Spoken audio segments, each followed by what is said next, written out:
Hello, traders. Today is Monday, July 21st, and this is my analysis for the US dollar Swiss, and we're going to start off on the daily time frame. So I am definitely looking at this move up on the dollar Swiss as potentially just a pullback to this last move down. So if it makes an engulfing move to the downside on the daily at any one of these fib levels, then I definitely will go back to look at the shorts.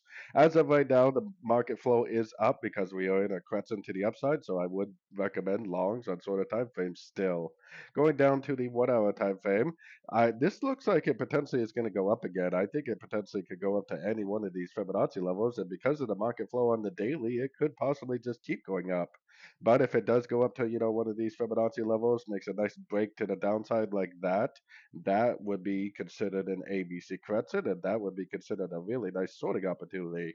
So as usual, I would just pay attention to structure, pay attention to your Fibonacci levels. If you see one, two, three waves up to a fib level, break to the downside, go short.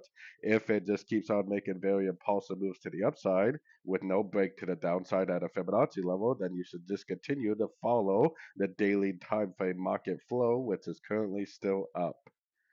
So anyways, don't forget to check out my free Discord group, linked down here in the corner. Take a look at my website, fxpipcollector.com. And as always, thank you for watching and happy trading.